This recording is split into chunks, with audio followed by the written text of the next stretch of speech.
Welcome to the Logistics of Logistics, a podcast dedicated to exploring how things get places and the people who get them there. We'll talk with logistics and supply chain leaders about innovation, industry trends, and the future of the logistics business. Now, here's your host, Joe Lynch. Hello, friends. Welcome to the Logistics of Logistics podcast. My name is Joe Lynch. Thank you so much for joining us today. Today's topic is the Tive story with my friend Krenar Komoni. How's it going? It's great, Joe. Thanks for having me. I'm really excited about today. I am too. Did I pronounce your name correctly? Krenar Komoni, yeah, perfect. All right. We're off to a good start. So, Absolutely. Krenar, please introduce yourself and your company. Yeah, my name is Krenar. I'm the CEO and founder here at Tive. What do we do? We're based here in Boston. We have offices throughout the globe. We're almost 100 people now, above around 90 or so. We've grown quite a bit. What we do here at Tive is we help companies, shippers, logistics service providers with in-transit visibility of their shipments. But the way we do it is using these trackers that are tiny. You can see them here, but all you do is press a button, put it on like a deck of cards. It's like a deck of cards, a little bit smaller. Press a button, put it on a shipment, and we give customers real-time location of all their shipments throughout the globe, independent of truck driver, independent of mode of transportation, independent of geography.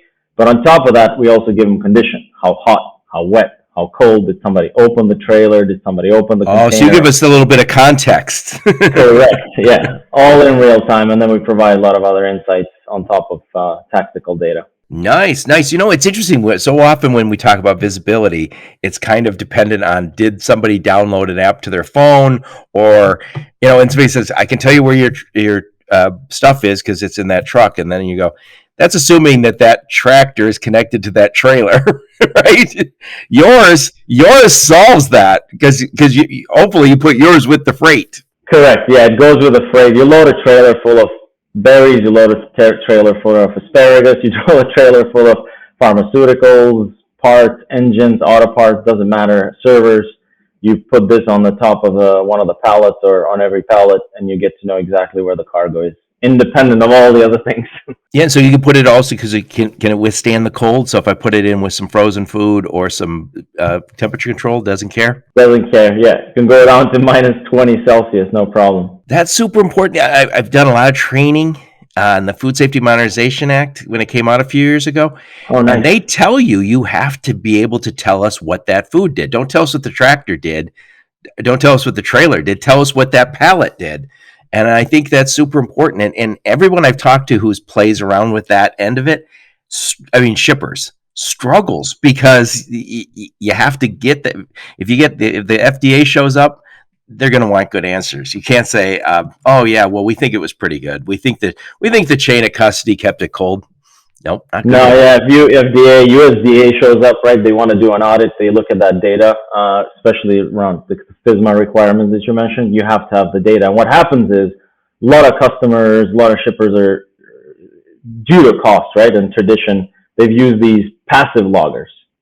So they're not real time. They're just logging data. But what happens at the end of the shipment, somebody takes that, throws it into the trash, doesn't download the data. So then if somebody comes 2 weeks, 3 weeks, 6 months later, you're not going to be able to get that data. And what we've done is we send that data straight to the cloud. So even if you lose this, you're still going to have that data. And that's a big differentiator. Yeah. When that Food Safety Modernization Act came out a few years ago, I did a lot of training for trucking companies, some for food companies, advised some companies. And what was crazy is all the different approaches to solving that problem.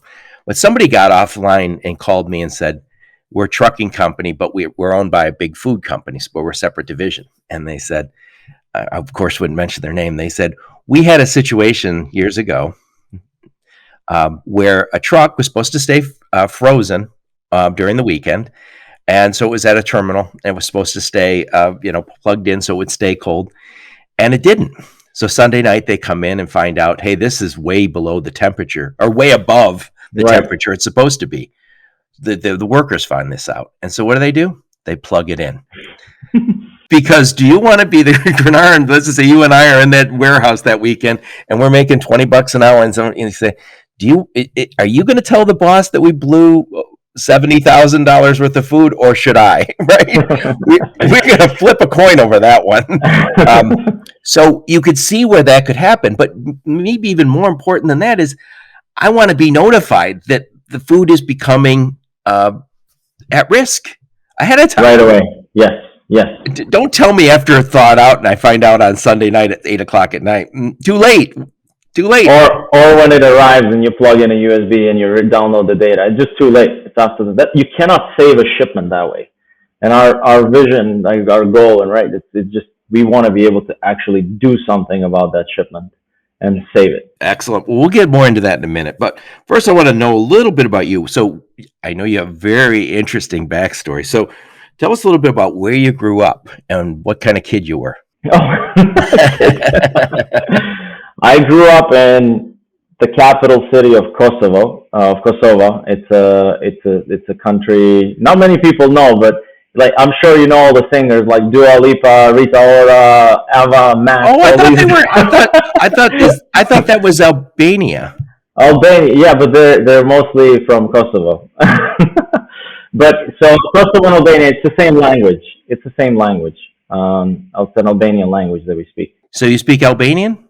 Yes, that was my mother tongue. Yeah. My mother's neighbors are from Albania, and all those kids call my mom grandma, and they are so good to my mom. So oh my God, I love the Albanians. So, but yeah, so that's where I grew up in Pristina. What kind of a kid? I guess I was a little bit studious. Yeah, yeah, you got a lot of engineering degrees. I think you're pretty studious. So, when did you come over to the U.S.? I came in 2001, November 2001. I got my visa, I was telling you earlier, September 10th, 2001, one day before 9/11. Probably would have gotten a lot harder the day after.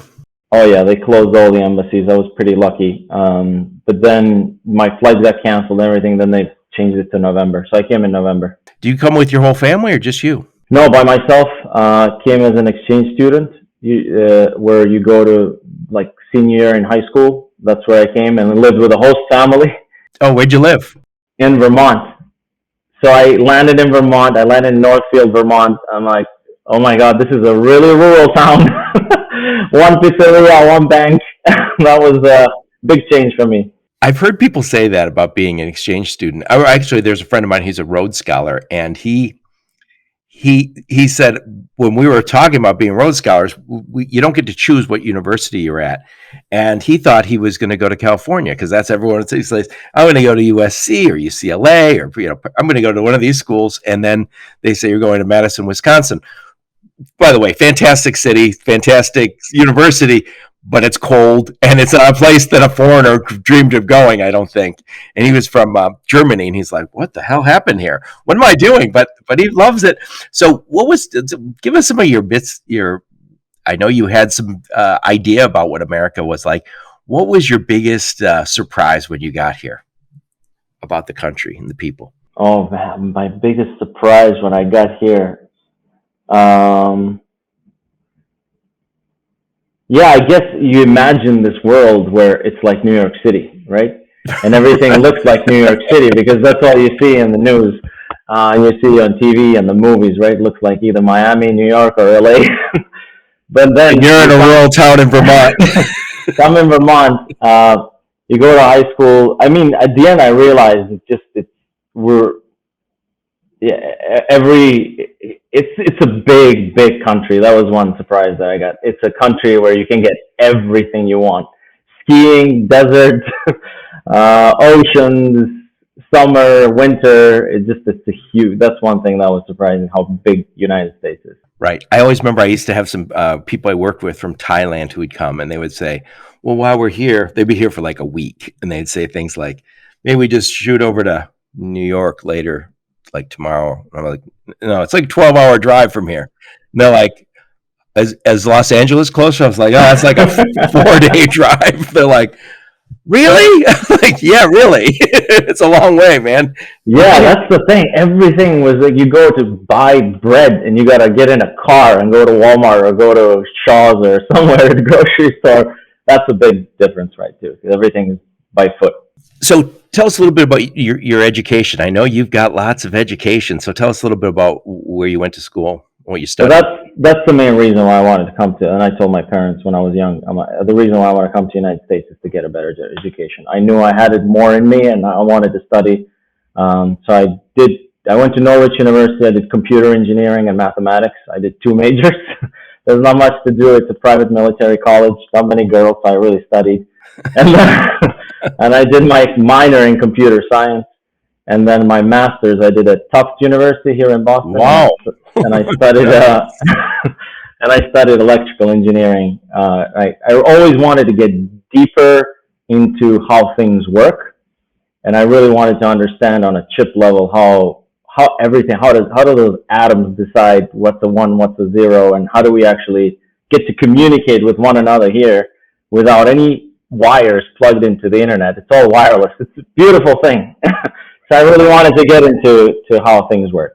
So what was next? Did you go to work after that? Then I worked for multiple startups. And my first job as a kid was I worked at a TV station back in Kosovo. I was a 3D designer. I designed all the, like when the news comes and these 3D animations. Yeah, I was a CAD computer-aided design engineer for a long time. So yeah, I lived that. Yeah, that's awesome. And then that's where I got into startup bug, because it was starting a new TV station.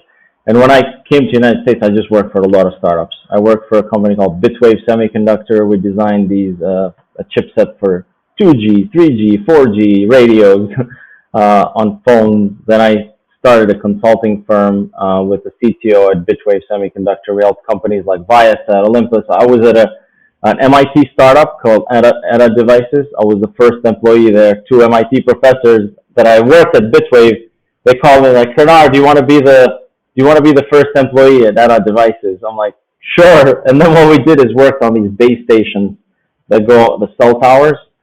It's a lot of wireless experience. I don't want to bore you with all of that, but that's what I did. So that was the beginning of your career, or did you go back to school?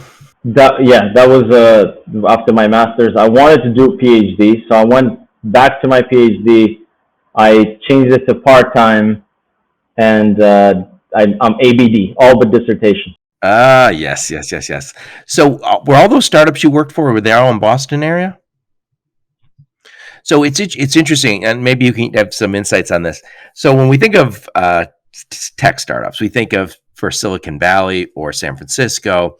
I think we think about Austin, obviously, but I think Boston is probably it's got to be number 2 or 3 in that list, right? Yes, absolutely. I mean, you have the best universities, the best hospitals in this country are here. Yeah, and that's Route 128 or something? What is that? What is the area within Boston that is considered like the tech, or is it all tech? 128 used to be. That's, I think, when the 2000, 2001, 2002 era with the .com, all the startups were in that Route 128, which is Route 95 area. But it's now Boston. It's Cambridge. Cambridge has a lot of startups.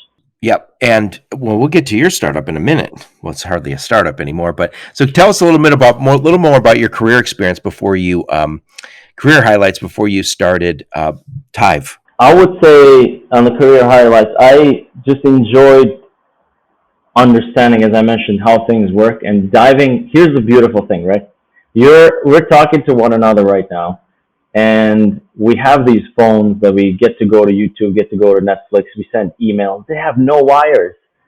And I always wanted to understand how it's a beautiful thing something we don't see. It's completely abstract, and we get to stream megabits and gigabits of data. How does that work? How do you harness these signals that are in the air and turn them into something that you can consume as a user? And in forefront of that is the wireless connectivity piece, the wireless radios, the transistors that are. And I always wanted to get, and that was the highlight for me, was just understanding, designing those things. It's just it's a beautiful world. It's abstract, but it's beautiful. My mother's in her 80s, and she always tells the story about when she was probably in the 70s or 80s. She and my father were talking about the future, which would have mobile phones that didn't have wires. And she said She goes, we were reading it in the newspaper and laughing our heads off because it just was so ridiculous of an idea that you could have a phone that wasn't connected to a wire. And it's funny, as I get older, you go, yeah, that the things that as they happen, you look back 10 years ago and go, yeah, it was amazing when it happened. But you just take it for granted now. Like the idea that I could watch a movie on my phone. We had phones not so long ago that you could watch nothing on it, right? You'd be lucky to download something on it. Now, at your point, I'm watching YouTube. And there was another thing that was interesting, and I'm sure you know this, with Wi-Fi. People were so afraid of security. Now it's much more secure, right? Wi-Fi has become really secure. But in the beginning, it wasn't. And I had this inkling, and I always believed, and it's true. People will sacrifice convenience. It will sacrifice security for convenience. It's convenience always wins. Right. I joke about this all the time. We all have like 60 passwords. The chances of me being hacked are very small compared to the chance of me not being able to get in my account because I have the wrong password. So when somebody says, yeah, that I always think, who are you protecting this account from? Basically me. You're protecting me from my financial information. Anyway, so when and why did you start Tive? And when and why? I started it in June of 2015. That's why I went and incorporated, but probably was like a month or a couple of months before that when the whole thing started to click. You heard my background is in the wireless space. And I met my wife. Let me bring my wife into the story a little bit. I met her in 2007. And we met in it was just like a couple of days before Thanksgiving. So around this time, it's been a while. But I got married, and the reason why I married her because her dad was a quote unquote startup person, quote unquote business person, and I knew I'm like she's gonna appreciate that. She's a keeper. She's a keeper. She won't mind if I work very, very hard because she's seen her dad work very, very hard. And later I realized her dad has got a trucking company, and he would go sometimes. I would actually have to drive his own trucks because drivers wouldn't show up, so he would go for weeks and on driving. But what happened is every time I would go, like this is 2014, 2015, as things clicked, and every time I would go to his house, he would be on the phone trying to figure out where his truck drivers are. And we would try to have dinner. We're trying to sit down and enjoy ourselves. He would be on the phone. Did the person load? Did they unload? They wouldn't pick up the phone. He would get frustrated. I'm like, this is crazy. Why don't I just play around and make a GPS tracker and put it in your trucks? So I started doing that. My excitement part was like around June, May of 2015 when I got a text message from the device that I was putting together. I'm like, oh, this is going to work into my phone. I'm like, if I can send a text message, I should be able to send GPS data and understand where the truck is. So I started putting these GPS trackers that I was building on my own into his trucks, built a little app for him, and then realized his friend wanted to track his trucks. And I started tracking trucks, but telematics, which is the tracking of trucks, was a very crowded space. There were so many players in the market. There were so many devices. There's so much competition there. But what I realized was some shippers were putting these temperature loggers on top of pallets. And I would ask this truck driver, Tony, I'm like, Tony, how do they get the data out of this thing? He's like, oh, at the end of the shipment, somebody looks at it. I'm like, that's crazy. I'm like, that's after the fact. I'm like, so what? If it's bad? He's like, well, if it's bad, it's bad. I'm like, okay. If it's bad, you throw it out and try and hide it because you don't want to tell anyone you. Or you do that. Exactly. I'm like, we got to figure out a way to get this data in real time into the cloud. And I went online trying to look for trackers that were designed for logistics.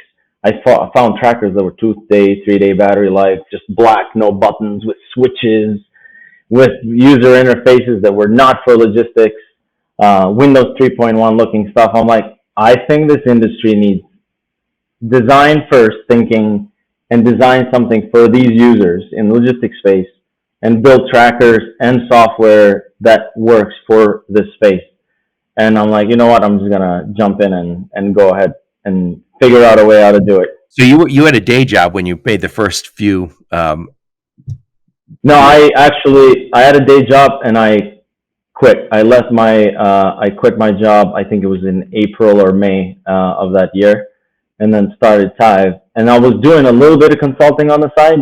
So half my paycheck would go to pay my mortgage and my food for my family. My son was in my wife's belly at that time. He was born in 2015, and my daughter was 3 years old when I started Tive. So half of a paycheck would go to food and mortgage, and half of a paycheck would go into Tive, and I had zeros in savings essentially. This is why it comes in handy to have your wife used to that already. She said, I know who these guys are. Yeah, she. There was a year where she was like, "What are we doing?" But I'm like, "Stick with me."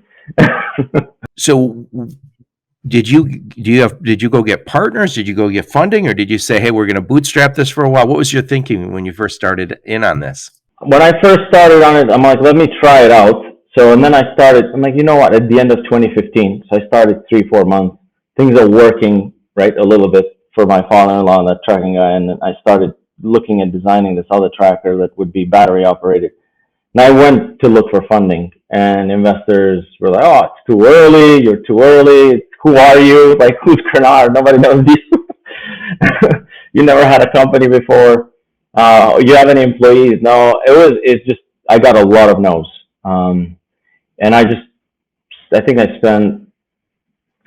took me 18 months to get my first funding.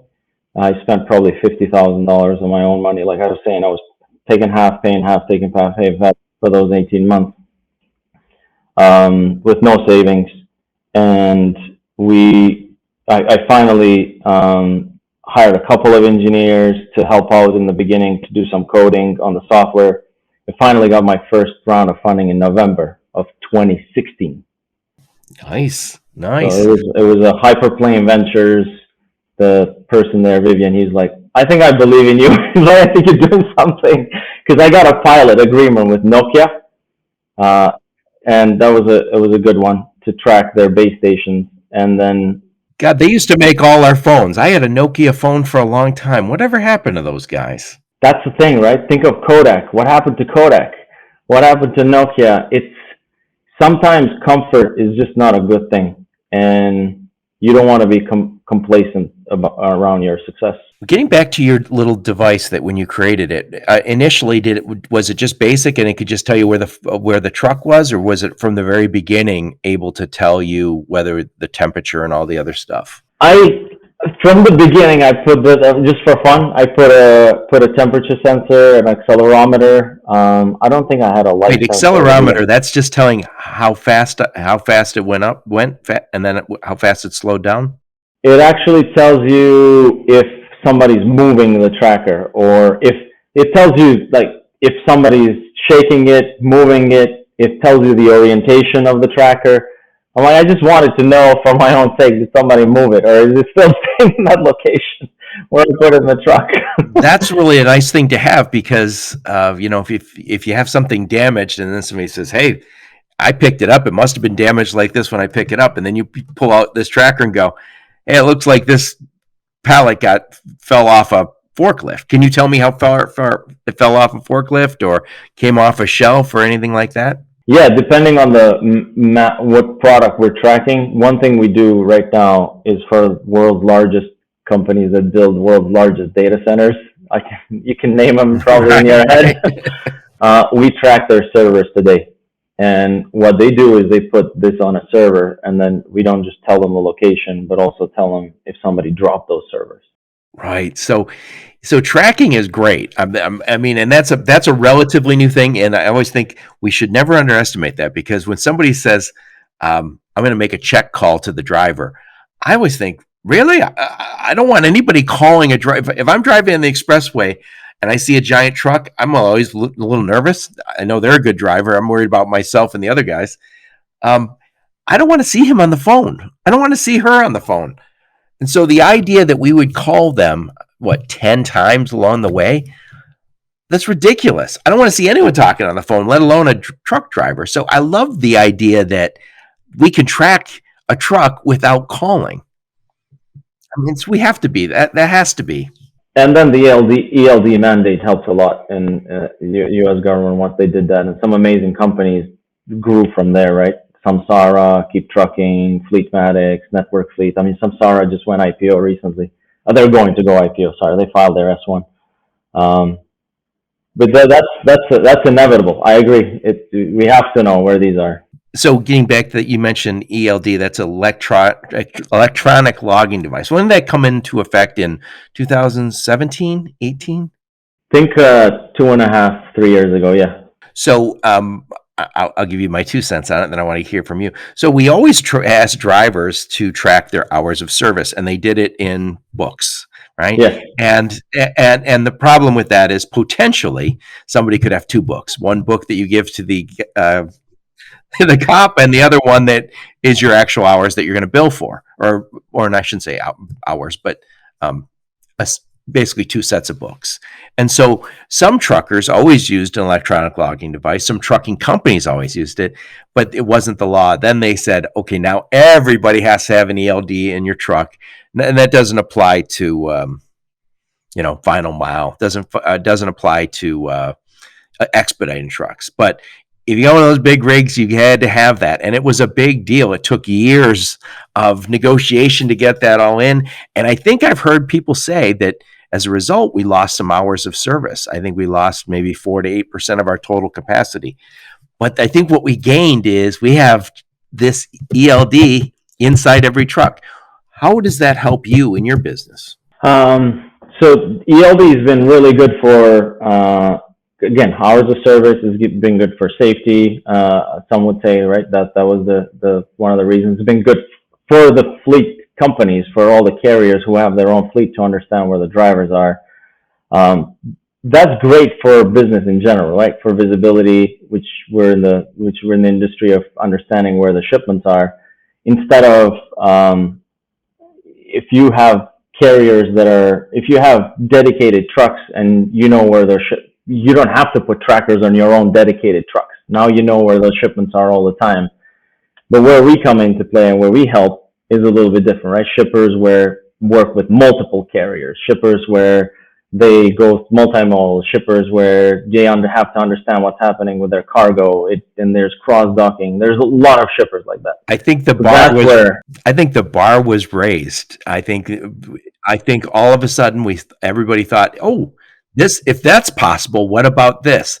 And so you guys started saying, yeah, you could, and just your point, it's nice to know where the truck is that's supposed to be moving my freight. It's even better to know where my freight is, because my freight might not be on that truck unless the trucker might have maybe left my pallet behind, right? I don't know that unless I have something like one of your, what do you call it, a tracker, or what do you call it? Tracker, yeah, 5 tracker. So who's the biggest users of your technology, your trackers? Both shippers and logistics service providers. And when it comes to shippers, a lot of food and perishable customers, so produce. Why are they so important? Why do they care so much more? I know the answer. We talked about FSMA, but imagine. When you say FSMA, that's Food Safety Modernization Act. That's one reason, right? Regulation. But the main reason is really you don't want a load of berries, asparagus, whatever you're shipping to one of the large retailers to get rejected. And if that gets rejected, your brand, let's say it's Joe Lynch's brand of berries, it's going to go into that store. You're not going to have revenue that day. You're not going to have revenue that week. Your name is not going to be on the store. And that reputation is very important for you. You want to make sure that those shipments don't just arrive there on time, but they arrive in full and in really good condition. So food and perishable is big. Pharmaceutical is growing quite a bit. As we track AstraZeneca shipments, we track COVID. Because they have to stay a certain temperature, right? Yeah, NFL, NHL, NBA COVID test kits, we track those. And they need to stay at certain temperatures. People need to know where those are. You said a few acronyms there. Did you say NFL? What is that? So we track the COVID test kits for NFL, NHL, and NBA. It's through a company which I can't disclose their name. But yeah, we do that. So imagine if those test kits don't arrive on time, then you don't know if the players are good to go. It can cause quite a bit of an issue and a challenge. So this is time critical shipments are very important. I also throw this out there. When you talk about perishables, that means that at a certain date it can't be sold. At a certain date, they won't even put it on the shelf. So I'm not going to put something on my shelf that goes bad tomorrow. I'll just forget it, right? So I think one of the things this always comes up on my podcast is sustainability, but this is just pure waste. I mean, the idea that we create a lot more food, bring it to put it through the supply chain, and at some point it goes to waste is ridiculous when you think, first off, why did I make it? This chicken go all the way through. I killed a chicken for this, and at some point I throw it out. That's ridiculous. Also, when you think about there's food banks everywhere, and you say, if I was to know this was going to go bad 2 or 3 days ago, I could have given it to a food bank. Or you could have done something about it, right? Right. Put it on sale, 35% off, right? Most of the time, it's a reefer setting issue. Somebody sets the reefer instead of at 32, 33, 34 Fahrenheit, they set it at 50, 60 by accident. And I remember pharma, like if this is Celsius, they had a shipment. This happens a lot in the United States, but also this was an example a couple of years. They instead of setting it to 4 Celsius, they set it to -4. Because they saw a little line on the BOL lading, on the bill of lading. It looked like a negative. Not cool. I do not appreciate you foreigners putting Celsius in the world.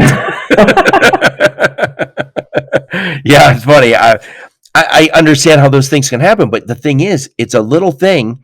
Maybe nobody even checks you. I set this temperature, and it could be $50,000 or $100,000 worth of merchandise that potentially goes bad. And again, the bar just keeps getting higher and higher.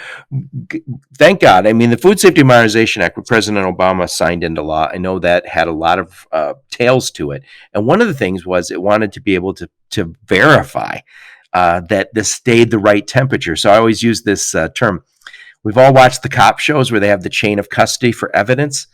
If there's ever a point where you can't prove that was in the proper evidence, if it left for a day, you throw it out, right?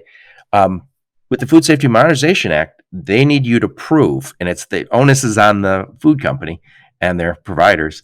You have to prove that it stayed the proper temperature the whole time. And I don't know how you do that. If you say, I took it out of our refrigerated area, I put it on the dock for a little bit, and then at some point a truck came. I have to prove that chain of custody. So that's what you guys can do for them. Yep, absolutely. So let me ask a question. So let's just say we got Joe's Berry Company. I'm sure we'll be very successful. I put one of your trackers on every pallet, or would I do it for every, so that one pallet gets less than truckload? Or do people not even use less than truckload for this? They would only use full trucks, you think? Mostly it's full truckload or full container load. Yeah, less than truckload's a little difficult keeping the temperature control. Yeah, sometimes if it's multi-zone, there's some customers who do that. So for LTL, they usually put it on the order. Like if it's 5 pallets, 10 pallets, 2 pallets out of the 20 plus, then but usually put it one per order or per full truckload or on an LTL. But on pharma, it's more on ULD side. So, but yeah, that's what's ULD. Oh, man, you got me on this one.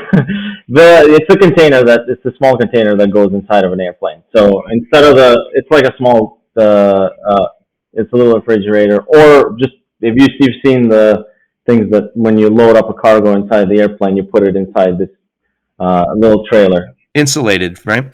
So let's just say, do I program that at my location? I mean that tracker, and I say this is what notifications I want to receive back. Is that how it works? Oh, so how it works is usually as a shipper, you have a warehouse where you're shipping out of, or you have a shed where you're collecting these vegetables, fruits, and you're loading them up in a truck. You're using some type of warehouse management system. That warehouse management system has orders that you've got from a retail store, and then you're loading up those orders. What you do, you scan the tracker on that warehouse management system. Oh, yeah. And then it's just a barcode. So you got a barcode on the tracker. So, and it's, let's say it's G123 into warehouse management system with those orders. That gets pushed into transportation management system. Sometimes you can scan it directly into TMS, depending on how you're doing the shipments as a shipper. Then you associate that load number, let's say load number 123 with tracker G123, and then it's all set. The TMS just calls APIs, the application programmable interface, which is a way to communicate between two pieces of software. TMS calls our APIs into our software, tells it start a shipment, this is the tracker, and that's it. We send location data back to the TMS if TMS wants that. Otherwise, we're monitoring that shipment for the shipper. That's nice. So I don't have to worry about somebody having fat fingers and putting the wrong thing in data entry. It scans it right out of what the system said. So I manage it that way, which is good. So I don't have to be a half a programmer to make this work. So I put that on there, and then it goes to wherever it delivers. So let's just say it delivers one state over. How do I get my tracker back? Well, that's the part that's cool. You don't have to get it back. So what we do is we sell these in 3 methods: single use, so you don't have to get them back. We can refurbish them. So let's say you're sending it to a retail store where 10, 20, 50, 100 a week are going there. We can work with that retailer to actually get with that store or location to get those trackers back and refurbish them. So you don't have to. So you just sent me new ones or refurbished ones. It doesn't really matter to me as long as they work. And then you send once a month. I get a shipment from Tive, which you know how to track. And when I receive those, I just put them on. I like this because I don't have to worry about getting it back that way. Because one of the things I've heard people talk about over the last few years is I'm trying to get the retailer to put this in an envelope and send it back to me, and not having a lot of success. And then having the trucking company send it back to me, not a lot. We work with retail, and what we do is we say, hey, if you're getting a lot of these, we'll give you money. We'll give you dollars per tracker, a few dollars per tracker, and that works quite well. So what is if you don't mind me asking, what is that tracker? Let's just say I lost one of your trackers. What do I owe you? Well, usually it's in the $40 to $50 range, depending on. Which is not bad, because given the value of what I'm moving. I mean, if I'm moving again $50,000 or $100,000 worth of goods, let's just throw it out there. Like if it's mobile phones or servers or something, it could be millions of dollars, right? Correct. It could be millions of dollars if it's iPhones, and I'm not going to say which ones, but we track some smartphones. Well, I think also I want to know the temperature. I also want to know if you hit a lot of bumps and I got servers on there. If somebody says, "Hey, did this truck go off-roading? What happened? Why is it? What'd you do to me here?" And the shipping cost, the freight cost is so high now. This is nothing. It's insignificant, in my opinion. It's the bar is constant. The bar just keeps going higher. I say this sometimes on my podcast when I joke about this, but it's really not the joke. 50 people in a row wanted to be on my podcast to say, I want to talk about visibility. I was like, we can't all do it all day long. There's other topics.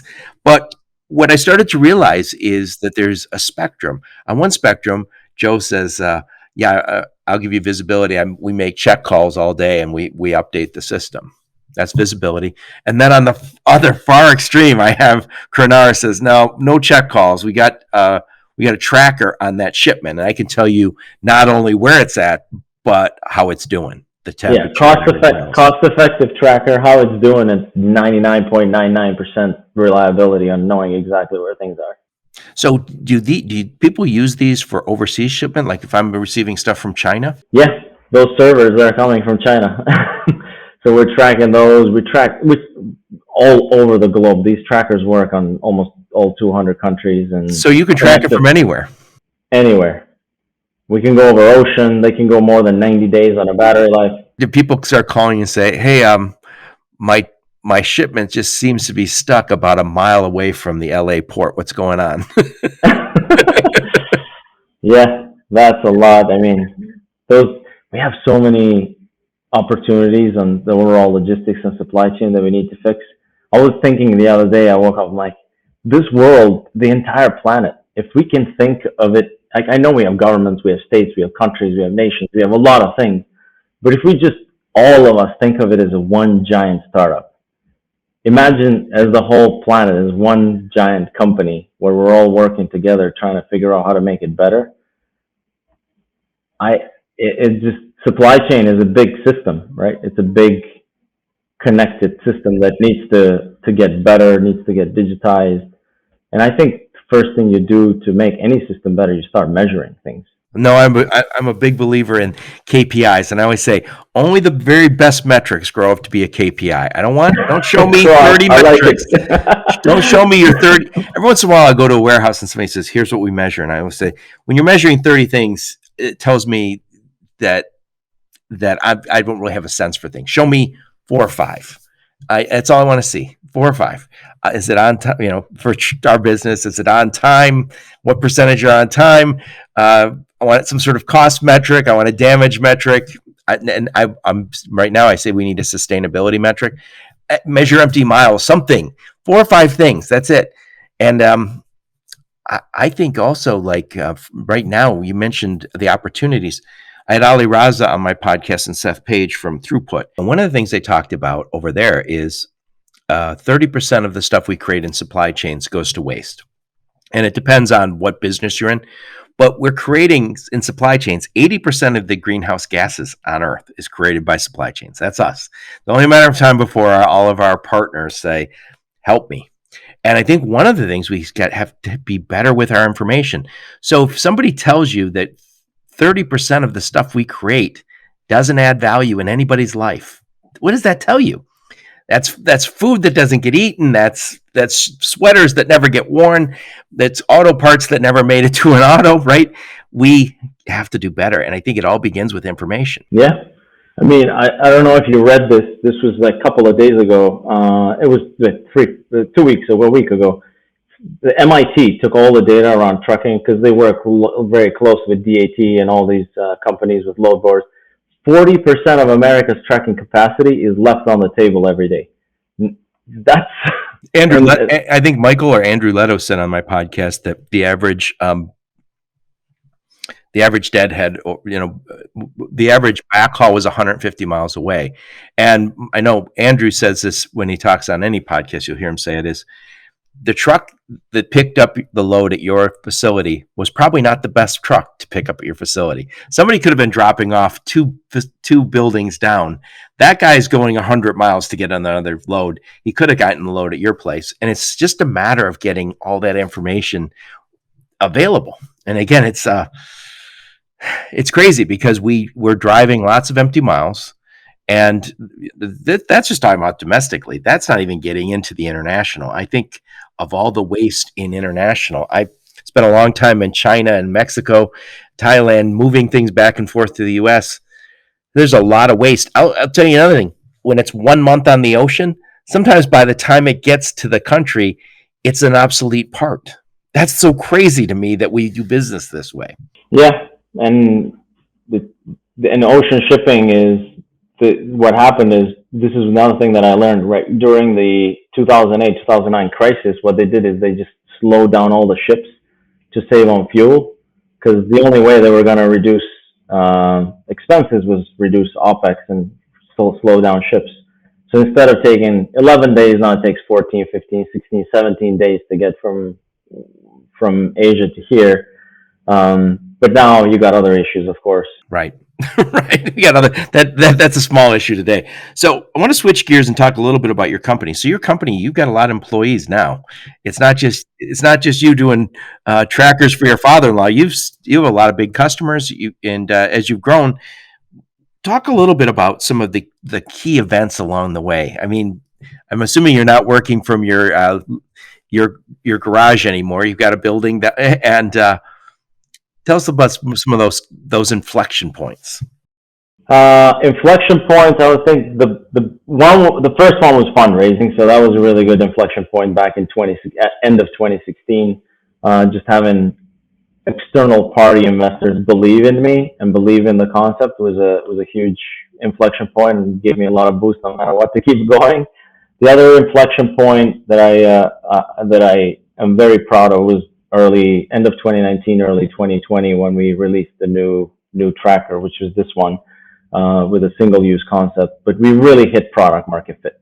And when you hit product product fit, you don't just know it. You feel it. And it's the best feeling in the world when customers call you and ask you for the product and you just want to buy it like a week later. So that was a big inflection point. So you weren't single use before. You were trying to get them all back every single time, right?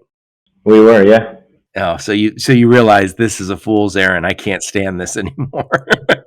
I mean, it's not a fool. It's a good business model, but it doesn't solve the world's problems. Well, I just envision how difficult it is to when you say, I got to call somebody and say, where are those? And then at the same time, you're like, do I really want my team doing that, or I want them creating the next great one, right? That's exactly. And then as a shipper, you're doing everything you can to move your load from point A to point B. Now you got to worry about this other thing to bring it from B to A.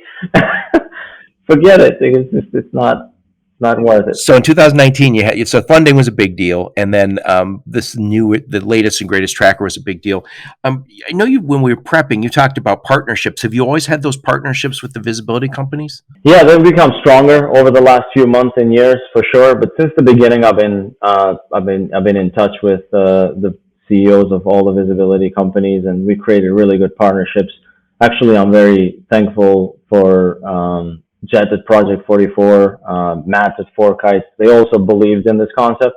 They were building businesses. So talk about how they work with this. I'm not even sure how that works. They work with us because if you mentioned ELD, right? So they do an amazing job at pulling data from ELDs and other data sources, understanding where customer shipments are. But when they need to know exactly what's happening with a cargo, or if a customer says, you know what, I know you're giving me amazing visibility, but I need this last percentage. I need to get to 100% visibility, or I need to understand what's happening with a cargo. Who do you recommend? They say Tive. And then what we do is we integrate with them. If a customer is using if a customer is using 80% of their shipments going through Project 44 or 4Kites, and we want to add data to that and provide some additional data, we do that. But a lot of our customers, we have almost 300 customers, and almost 90% of them, or more than 90%, just use our platform, our software, to watch shipments and like launch shipments, do all of that. But there are customers that we work with that use Project 44 or 4Kites. So that's. I got to think that if we're ever going to get where we want to be completely, all these systems probably have to be connected. Because again, there's just so much opportunity when you just find out I can save this much money by knowing where my stuff's at. And somebody was on my podcast the other day, and they said the number one question in this business is where's my stuff. The second is where's my money. And somebody posted this on LinkedIn. I thought it was a very interesting point. They said, if you're a supply chain guy like me, we always talk about order to cash, right? How fast can I go from the time I get the order till the time I get paid? That's what I want. And when we talk about visibility, it's more of kind of an operational function. But when you think about it, all of us who are supply chain guys, we want our money faster. So if I can take out these non-value added steps, if I can take out wasted steps, if I know where my stuff's at all the time, I can save valuable days and weeks. I mean, it's not just to make somebody's job easier, so tracking stuff. It's to make more money. Yeah, and it's also less. I mean, money and headaches. Make more money and reduce your headaches. Right. So you talked about these inflection points. First, you got funding. Secondly, you just talked about the relaunch in 2019. And I imagine you're working on the next one and all these partnerships. So what were some of the turning points, the good and the bad, the ones that you go, oh my God, it was a horrible lesson learned. My hair started going gray that day. I wouldn't say it was a horrible lesson, but it was a lesson. And the lesson that I learned a lot, is that we had spent close to $5 million of investors' money, and we had very, very little sales, maybe in tens of thousands of dollars in sales, which that happens to tech companies. Yeah. And that was a difficult point because we were running out of money. And in July of 2019, what we had $20,000 in the bank. We were 6-7 employees. And one thing I believe in is transparency. So I was open with everybody, and I told everybody that we're running out of money. I'm going to go to half pay. All of us are going to half pay for the next few weeks.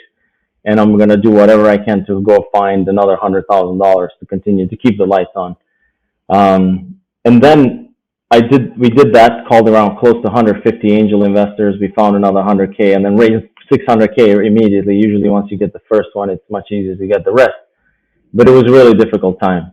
And we made it through, but that made us stronger. And the reason it made me stronger and made the company stronger because we said no to everything else and we focused only on one thing, which is figuring out a way how to make the customer happy and how do we give customer the value today and not a year from now, 2 years from now, 3 years from now. And we started generating revenue right away. And things just since then, since July, I would say August of 2019, we haven't had a quarter that's been less than the previous quarter. Nice.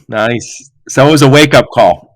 It was a big wake-up call. It's interesting. I talk to a lot of founders, and one of the things I always think about when I talk to founders like yourself is how close they were to failure. And a lot of times they'll describe their entire journey as a series of failures until then one day they were successful. And I think people don't realize, when they see someone like very successful like yourself, the bumps and bruises and the setbacks along the way, they just go, well, the guy's really smart. He went to engineering schools, and then he just there's a eureka moment, and then bam, success. I wish, but you really, as an entrepreneur, you got to have grit, and you got to be able to face failure straight in the eye and fear too straight in the eye and go through it. That was the time. How do you deal with failure and fear then? It's okay. I think when you fail, you just got to be okay with it, and you cannot go down on yourself and beat yourself up because you're not going to get anywhere. But beat yourself up a little bit, but not too long, and then you look at fear in the eye and say, I have to just go through it. We cannot be fearful because fear is just it's paralyzing. It doesn't help you. So it's either a deer in the headlight, or you run away, or you just go through it. And there is no other better way than going through it. And I always believe that the ones that are successful are the ones just did one more step. And that's if you never give up and you do just one more step every day and you get a little bit better than yesterday, I think you're going to be fine. Right. I worked in my family business, and I remember struggling with some of that in the past, and we failed ultimately. But then I started other businesses, and one of the things I always say is you got to get in the habit of when you hit a wall, you can start to explain to yourself why this is not going to work and why we have to retreat. And the other way is if you just say, okay, there's a problem, we're going to fix it. What are the solutions? You can go either way, and I've done both. I think we've all done both, where you're like, this is it, this is the end. I have to tell the wife, I have to go and then the other way, which is, all right, I'm going to do this, this, and this, and we should be out of this. Right? So, and I realized one thing. You asked a really good question. Why, right? Why did this happen? Why is not the right question when you're facing fear, because there is no answer. There is no answer to why. Maybe you could have done something differently, all of that, but it's what are we going to do right now? I also think with our fear mechanism is the fear is now, it's not, I'm not going to be killed by a mountain lion. I'm not going to be devoured by the tribe next to us. This is fear usually of ego, like, oh, I got to tell somebody I failed. I got to pay a bill late. That is not the same as the fear that our ancestors had, right? The fight or flight. I don't have to fight or flight. I just have to make an uncomfortable phone call. Right? Correct. Yeah. So why do you think your company has succeeded? Oh, you got to go. I believe that we've succeeded because of culture. I really believe we have an amazing culture here at Tive, and we have great values, and transparency being one of them. And I would say one of the main reasons why I've been successful is because we've been very, very transparent with one another. And two is because we left fear on we're not afraid. And the reason why we're not afraid, because we're transparent. We look at things exactly how they are and say, you know what, we're going to deal with it, move on, and do whatever we can to live another day, and now thrive another day and grow more and scale. It's a survive. It's Tive another day. So So I know I'm going to lose you. So let's wrap this bad boy up. What's next for Tive? What's next for the visibility industry? And what's next for you? For the industry, I believe it's more digitization. It's just more data. We need to measure more. We need to understand exactly where every single cargo is, and I think we're in that. Again, if I think of the world as a startup, we're gonna make this startup more efficient than it is today. The systems that are connected, that's running this startup, is supply chains, and in order to get them better, you got to have more data and measure things. And I believe our company is in that initial stage of measuring, and there's a lot of amazing things that are going to kind of come after that. And we're doing some innovative things on the hardware. We're doing amazing things on collaboration with software. We're doing great things with our 24/7 monitoring team to help alleviate a lot of people hire to understand what's happening with the shipments. Great things coming for our company to make this world a little bit more efficient than it is today, and much more efficient later on. And then for me, I just want to become a better leader. I want to serve our people that we have here in the company as best of my ability, so they have the ability to grow and become who they want to become. And this is the company that I want that for all of them throughout the globe, whether it's in Kosovo, whether it's the United States, whether it's in Germany, Netherlands, Australia. We have employees everywhere. I want the people that are here at Tive to really become their full potential of who they're going to become, and hopefully leave a legacy one day. I think you're well on your way. It seems. I mean, I can't imagine. We were talking. I kept thinking this is still so much in the infancy. We always think in terms of this is what we have now. Isn't this great? We can track this. Who knows what those trackers will be doing in the next generation or so? Correct. This is getting started. So let's wrap this bad boy up. What I'll do is I'll put a link to your LinkedIn profile, and I'll put a link to Tive, and any other links you give me, I'll put those links in, and so people can reach out and talk to you or your team over at Tive. Awesome. Joe, I really appreciate it. This is awesome. Thank you so much. Thank you so much. I really appreciate it. I really appreciate talking to you. And thank all of you for listening to my podcast. Your support is very much appreciated. Until next time, onward and upward. You've been listening to the Logistics of Logistics podcast, where we engage in conversation with experts in the logistics field. For more details, visit thelogisticsoflogistics.com or follow Joe Lynch on LinkedIn.